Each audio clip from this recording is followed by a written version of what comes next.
ശരി, ആരിഫ് ഹുസൈൻ, അങ്ങനെ എന്തെങ്കിലും മാജിക് ഉണ്ടോ SDPIക്ക് നമ്മുടെ രാഷ്ട്രീയ സംഘടനകളെ വരുതിയിലാക്കാൻ ഇത്തരം സംഘടനകൾക്ക് സാധിക്കുന്ന ആരോപണത്തിനുള്ള മറുപടി? വളരെ പെട്ടെന്ന് ആരിഫ് ഹുസൈൻ, ശ്രീ ആരിഫ് ഹുസൈൻ, അദ്ദേഹം പറഞ്ഞോട്ടെ ദയവായി പ്ലീസ്. അതായത് ഇതിപ്പോ ലക്ഷ്യം ഒന്ന് മാത്രമാണ്. അൻസാരി താങ്കളിലേക്ക് വരാം, ദയവായി അൻസാരി താങ്കളിലേക്ക് വരാം. പറയൂ. അപ്പൊ ഇവിടെ എന്തെങ്കിലും മാജിക് ഉണ്ടോ എന്നാണ് ചോദിക്കുന്നത്. ഇത് പ്രത്യേകിച്ച് മാജിക് ഒന്നുമല്ല. ഇത് ലോകത്ത് കണ്ടുവരുന്ന ഒരു ഇസ്ലാമോ ലെഫ്റ്റ് ആക്സിസ്, അതിന്റെ ബാക്കിയാണ് ഇവിടെയും കണ്ടുകൊണ്ടിരിക്കുന്നത്. ഞാൻ എപ്പോഴും പറയാറുള്ളത് മാതിരി ഇടതുപക്ഷം എന്ന് പറയുന്നത് യൂസ്ഫുൾ ഇഡിയറ്റ്സ് ആണ്. ഈ SDPI എന്ന് പറയുന്ന പാർട്ടിയാണെങ്കിലും അവർ പ്രതിദാനം ചെയ്യുന്നത് ഇസ്ലാമിക് ജിഹാദിനെയാണ്. അവരുടെ ലക്ഷ്യം എന്ന് പറയുന്നത് ഇന്ത്യ എന്ന് പറയുന്നത് ഇസ്ലാമിക രാഷ്ട്രമാക്കുക എന്നുള്ളതാണ്. അതിനു വേണ്ടിയിട്ടുള്ള എല്ലാ കുത്തിത്തിരിപ്പ് ഉണ്ടാക്കുക എന്നുള്ളതാണ് അവരുടെ അജണ്ട. അങ്ങനെ ഡെസിഗ്നേറ്റഡ് ആയിട്ടുള്ള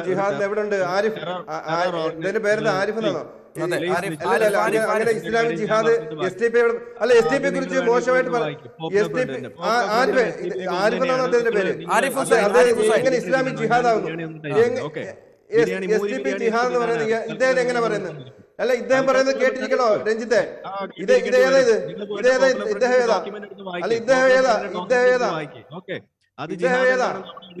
ആരിഫ് എന്ന് പറഞ്ഞിട്ട് ആരാ ഇദ്ദേഹം? അല്ലല്ല, SDPI ജിഹാദ് എന്ന് പറയുന്നത് ഇദ്ദേഹത്തിന് അവകാശം.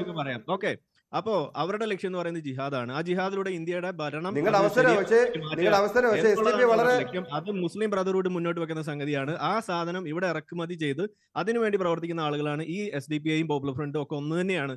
അത് ജിഹാദ് എവിടെയാണെന്ന് അന്വേഷിച്ച് നിങ്ങൾ നടക്കുന്നു വേണം. നിങ്ങളുടെ തന്നെ കസേരയുടെ മൂട്ടിൽ ഇരിക്കുന്നുണ്ടാവും അതിന്റെ ഡോക്യുമെന്റ് എടുത്ത് വായിച്ചു നോക്കുക, മിഷൻ 2047 ഡോക്യുമെന്റ്. ഓക്കെ, അപ്പോൾ അതിനുവേണ്ടി ഇറങ്ങിത്തിരിക്കുന്ന സമയത്ത് അതിൽ നിങ്ങൾ കുഴിച്ചു വെക്കുന്ന കുഴിയിൽ വന്നു ചാടുന്ന യൂസ്ഫുൾ ഇഡിയറ്റ്സ് ആണ് ഇവിടുത്തെ ഇടതുപക്ഷം. ആ ഇടതുപക്ഷത്തോടൊപ്പം ചിലപ്പോൾ കൂടെ ഈ കോൺഗ്രസ്സുകാരും വന്ന് ചാടുന്നു. അത്രേ ഇവിടെ നടന്നിട്ടുള്ളൂ.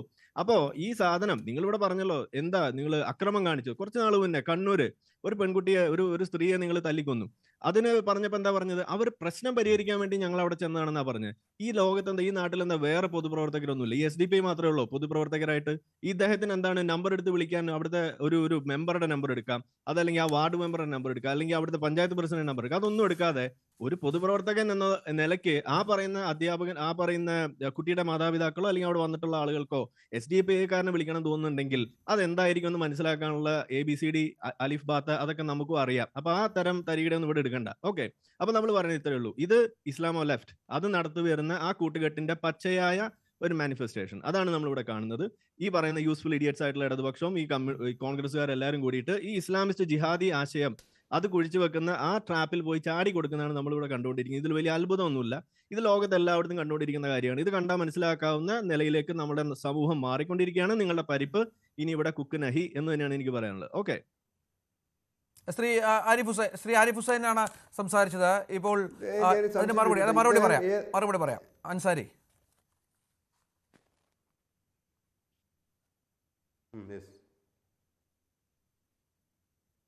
അൻസാരി ഹലോ, കേൾക്കുന്നില്ല?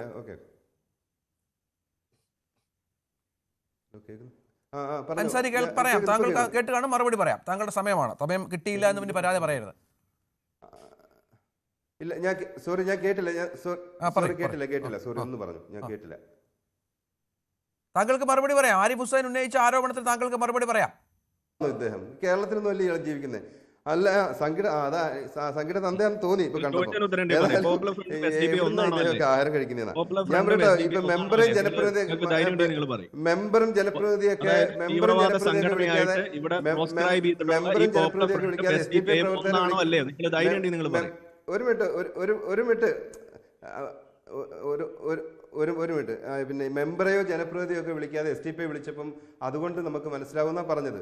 അപ്പോൾ ഒരു മെമ്പറേക്കാൾ സ്വാധീനം ആ നാട്ടിൽ SDPIയുടെ പ്രവർത്തകർക്കുണ്ടെങ്കിൽ അതിൽ അഭിമാനമേ ഉള്ളൂ ഞങ്ങൾക്ക്. ഞങ്ങൾ അതാ പറയുന്നത്. നേരത്തെ ഇവിടെ BJPയുടെ ഇത് പറഞ്ഞിരുന്നല്ലോ, ഇവിടെ ഹൈബീഡനെ ഞങ്ങൾ ഹൈജാക്ക് ചെയ്യുന്നു, പിന്നെ ശിവൻകുട്ടിയെ ഹൈജാക്ക് ചെയ്യുന്നു. ഞങ്ങളുടെ ലക്ഷ്യം അത് തന്നെയാണ്, ഹൈജാക്ക് ചെയ്യുക എന്നുള്ളതല്ല, ഇന്ത്യ ഭരിക്കുക.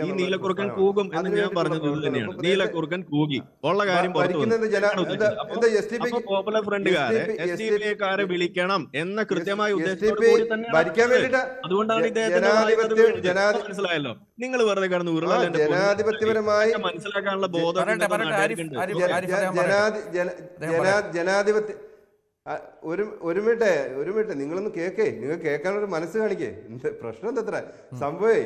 ഇന്ത്യയുടെ ജനാധിപത്യ പ്രക്രിയയിൽ ജനകീയ പിന്നെ വോട്ട് തെരഞ്ഞെടുപ്പിലൂടെ ഈ കേരളത്തിലൊന്നും മത്സരിക്കാൻ കഴിയില്ലേ? SDPക്ക് മത്സരിച്ച് ഭരിക്കാൻ കഴിയില്ലേ? അതിനൊക്കെ ഒരു അവസരം ഉണ്ടാകും എന്ന പ്രതീക്ഷയിലാണ് പാർട്ടി പ്രവർത്തിക്കുന്നത്. ഇന്ന് വരെയും നിങ്ങൾക്കൊന്നും തെളിയിക്കാൻ കഴിയും SDPക്ക് ഒരു രീതിയിലുള്ള ഒരു തീവ്രവാദ സംഘടനയുമായിട്ടോ അല്ലെന്നുണ്ടെങ്കിൽ ഏതെങ്കിലും ഏതെങ്കിലും ആയിട്ടില്ല. ഒറ്റയ്ക്ക് മത്സരിക്കാം. ഞങ്ങൾ വരുന്ന ലോക്സഭ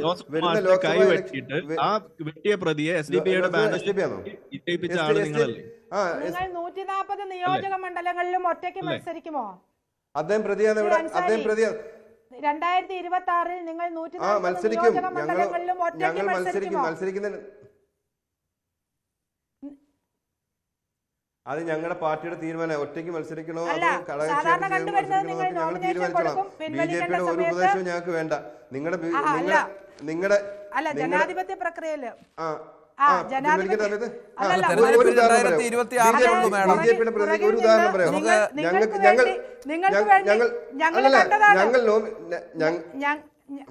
നിങ്ങൾ തുറന്നു പറഞ്ഞില്ലേ?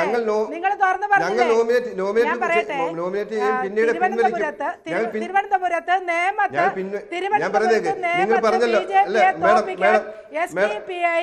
SDPI CPM-ന് വോട്ട് ചെയ്തു എന്ന് പത്രസമ്മേളനം നടത്തിയത് SDPI അല്ലേ?